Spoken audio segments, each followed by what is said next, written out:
नमस्कार। संस्कृत भाषा शिक्षण में आप सभी का हार्दिक स्वागत है। पूर्व पाठों में हमने लंग लकार में कर्मणि प्रयोग कैसे होता है यह जानकारी प्राप्त की है। इस पाठ में उसी विषय का अनुवर्तन करेंगे। नमो नमः। नमो नमः। संस्कृत भाषा शिक्षणे भवतां सर्वेषां हार्दं स्वागतम्। वयं पूर्वतन पाठे कर्मणि प्रयोगे लंग लकारे कथं रूपाणि भवन्ति तेषां प्रयोगः कः इति ज्ञातवन्तः। इदानीं तानेव अंशान् पुनः स्मरामः। अत्र स्थितानि वाक्यानि लंग लकारे कर्तरि प्रयोगे उपयुक्तानि सन्ति। भवन्तः कर्मणि प्रयोगे प्रयुज्य एतानि वाक्यानि पुनः पठन्तु। यथा सः शिलाम् अक्षिपत्, तेन शिला अक्षिप्यत। भवान् तात्पर्यम् अजानात्, भवता तात्पर्यम् अज्ञायत।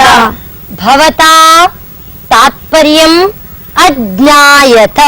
भवता तात्पर्यम् अज्ञायत। दुष्टः सज्जनम् अपीडयत्, दुष्टेन सज्जनः अपीड्यत। सेवकः भारम् अनयत्, सेवकेन भारः अनीयत। गृहस्वामी कष्टम् असहत, गृहस्वामिना कष्टम् असह्यत। मार्जारः मूषकम् अखादत्, मार्जारेण मूषकः अखाद्यत। कृषकः धेनुम् अपालयत्, कृषकेन धेनुः अपाल्यत। ग्रामीणाः सस्यानि अपोषयन्, ग्रामीणैः सस्यानि अपोष्यन्त। अहं दुरभ्यासम् अत्यजम्, मया दुरभ्यासः अत्यजत। मया दुरभ्यासः अत्यज्यत। मया दुरभ्यासः अत्यज्यत। वयं भित्तिम् अस्पृशाम, अस्माभिः भित्तिः अस्पृश्यत। नैयायिकः सिद्धान्तान् अघोषयत्, नैयायिकेन सिद्धान्ताः अघोष्यन्त। कवयः कविताः अलिखन्, कविभिः कविताः अलिख्यन्त। कविभिः कविताः अलिख्यन्त। समीचीनम्। भवन्तः सम्यक् एतानि रूपाणि जानन्ति, प्रयोगमपि जानन्ति। इदानीम् अन्यमेकम् अभ्यासं कुर्मः। अस्मिन् अभ्यासे क्रियापदम् एकवचने बहुवचने च निर्दिष्टम् अस्ति। अतः एतानि वाक्यानि सन्ति।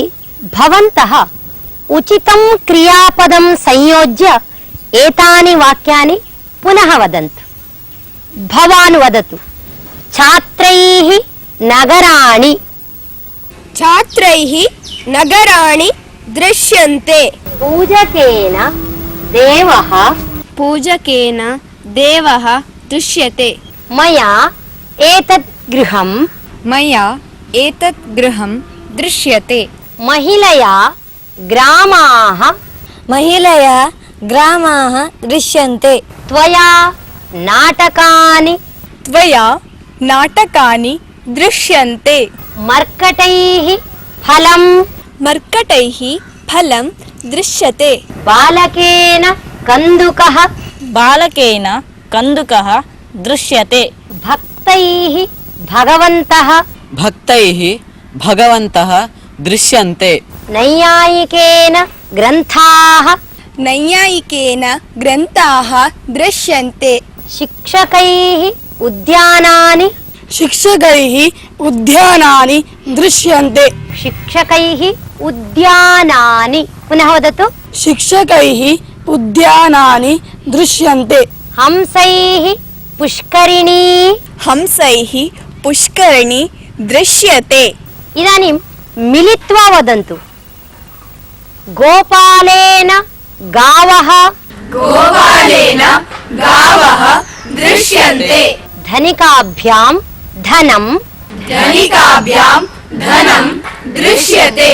सज्जनैः दुर्जनाः सज्जनैः दुर्जनाः दृश्यन्ते। युवकैः चलच्चित्राणि युवकैः चलचित्राणि दृश्यन्ते।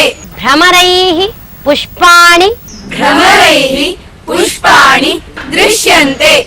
अभी तक आपने जो अभ्यास देखा उसमें क्रियापद के योग्य रूपों का उपयोग करके संपूर्ण वाक्य का निर्माण किया गया है। इदानीम् अन्यमेकम् अभ्यासं कुर्मः।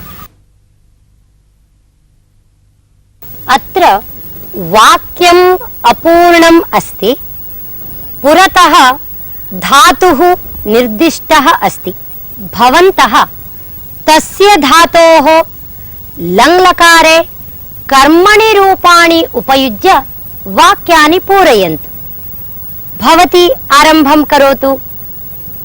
बालकेन चित्रं दृश् धातुः अस्ति। बालकेन चित्रम् अदृश्यत।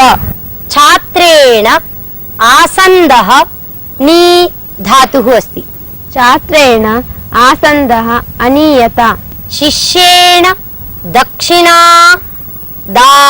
शिष्येण दक्षिण अदीयत। मया समाचारः श्रु। मया समाचारः अश्रूयत। चोरेण वस्तूनि चुर्। चोरेण वस्तूनि अचोर्यन्त। उत्तमम्। अध्यापिकया विषयः ज्ञा। अध्यापिकया विषयः अज्ञायत। बालिकया श्लोकः स्मृ। बालिकया श्लोकः अस्मर्यत। निरीक्षकेण प्रश्नः पृच्छ। निरीक्षकेण प्रश्नः अपृच्छत। अपृच्छ्यत। पुनः निरीक्षकेण प्रश्नः अपृच्छ्यत। गोविन्देन माधवः प्रेष्। गोविन्देन माधवः अप्रेष्यत। उपाध्यायेन वेदाः बुद्ध। उपाध्येन वेदाः अबुध्यत। पुनः वदतु। उपाध्यायेन वेदाः अबुध्यत। उपाध्यायेन वेदाः अबुध्यन्त। उपाध्यायेन वेदाः अबुध्यन्त। मात्रा पुत्रः तर्ज। मात्रा पुत्रः अतर्ज्यत। महोदयेन प्रबन्धाः वच। महोदयेन प्रबन्धाः अवाच्यन्त। न महोदयेन प्रबन्धाः औच्यन्त। महोदयेन प्रबन्धाः औच्यन्त। समीचीनं।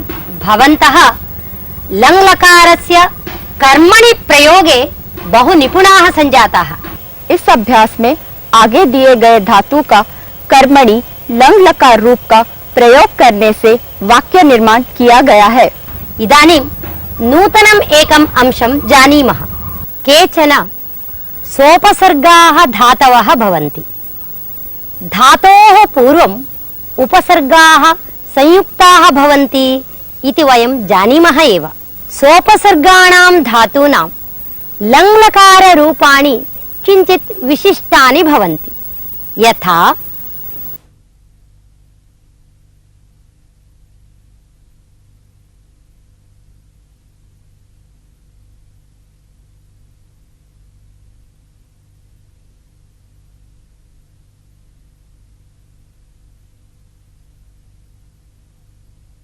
अध्यगच्छत्।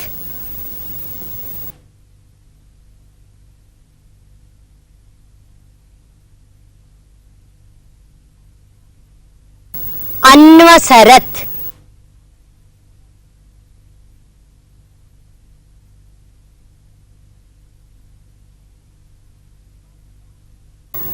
पर्यहरत्। एतानि रूपाणि सोपसर्गधातूनां लङ् रूपाणि सन्ति। एतेषां कर्मणि कथं रूपाणि भवन्ति? प्राक्षिपत्, प्राक्षिप्यत।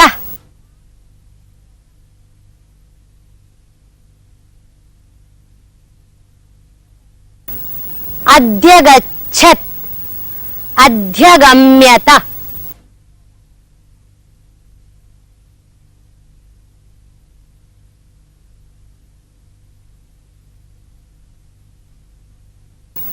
अन्वसरत्, अन्वस्रियत।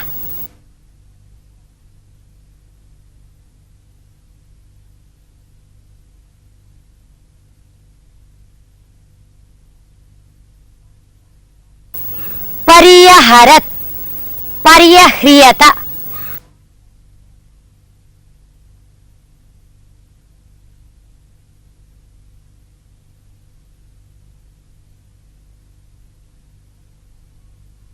सोपसर्गाः धातवः इति कारणतः अत्र सन्धिः अपि भवति। यथा प्र अक्षिप्यत, प्राक्षिप्यत। अधि अगम्यत, अध्यगम्यत। अनु अश्रियत, अन्वश्रियत। परि अह्रियत, पर्यह्रियत। एवं भिन्नानि रूपाणि किञ्चित् विशिष्टानि अपि भवन्ति। एतेषां वाक्ये प्रयोगः कथं करणीयः इति चिन्तयामः।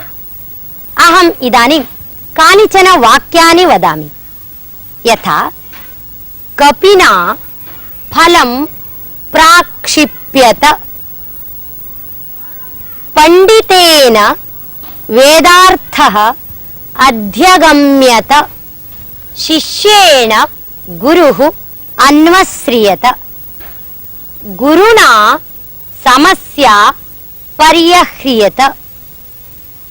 इदानीं भवन्तः एतादृशानि वाक्यानि वदन्तु। भवती वदतु। कर्मकर्या वस्त्रं प्राक्षाल्यत। भवत्या सम्यक् समचिन्त्यत। सचिवेन कार्यक्रमः व्याक्षिप्यत। शिष्येन भगवान् प्रणम्यत। माता पुत्रः पर्यपाल्यत। मात्रा पुत्रः पर्यपाल्यत। मात्रा पुत्रः पर्यपाल्यत। गुरुणा विषयः पर्यालोच्यत। तेन कार्यक्रमार्थम् अतिथिः समाहूयत। मया नूतनं वस्त्रं प्रादर्श्यत। तेन फलं प्रत्यानीयत। तया कन्दुकः प्राक्षिप्यत। तेन सम्यक् व्यवह्रियत। न, तेन सम्यक् व्यवह्रियत। वदतु। तेन सम्यक् व्यवह्रियत।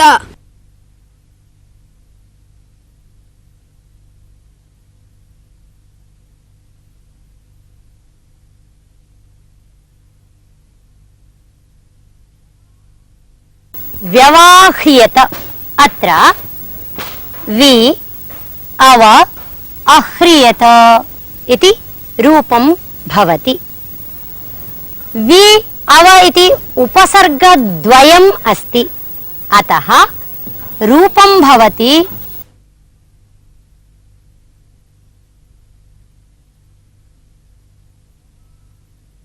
व्यवह्रियत इति। एवमेव अंग्यक्रियत, स्व्यक्रियत, निराक्रियत इति रूपाणि भवन्ति।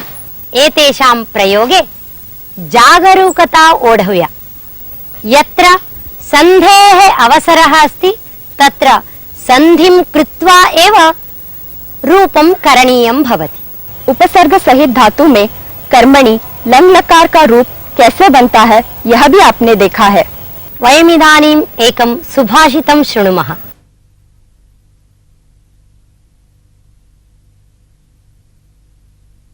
एक एव खगो मानी एक एव खगो मानी वने वसति चातकः वने वसति चातकः पिपासितो म्रियते वा पिपासितो म्रियते वा याचते वा पुरन्दरम् याचते वा पुरन्दरम्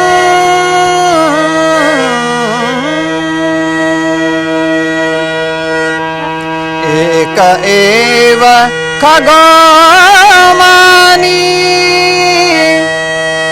वने वसति चातकः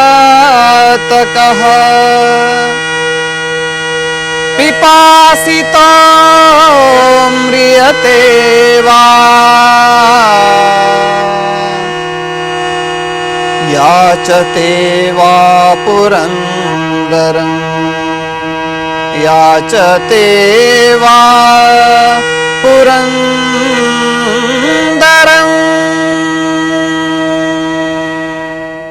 सुभाषितस्य अर्थः एवमस्ति। खगेषु चातकपक्षी एव श्रेष्ठः, यतः सः पिपासितः सन् म्रियेत वा तथापि सः महान्तम् इन्द्रमेव याचते, न तु सामान्यं जनम्। एवमेव अभिमानी याचकः बुभुक्षितः सन् म्रियेत नाम, तथापि सः सामान्यं जनं न याचते एव। यदि याचितुम् इच्छति महान्तमेव याचते इति अर्थः। सुभाषित का अर्थ पक्षियों में चातक पक्षी एक ही श्लाघनीय है, क्योंकि चाहे वह पिपासित हो या मरणासन्न हो, तथापि इंद्र के सिवाय किसी और से कुछ नहीं मांगता है। इसी प्रकार अभिमानी याचक महादानियों के सिवाय अन्य किसी से कुछ नहीं मांगते।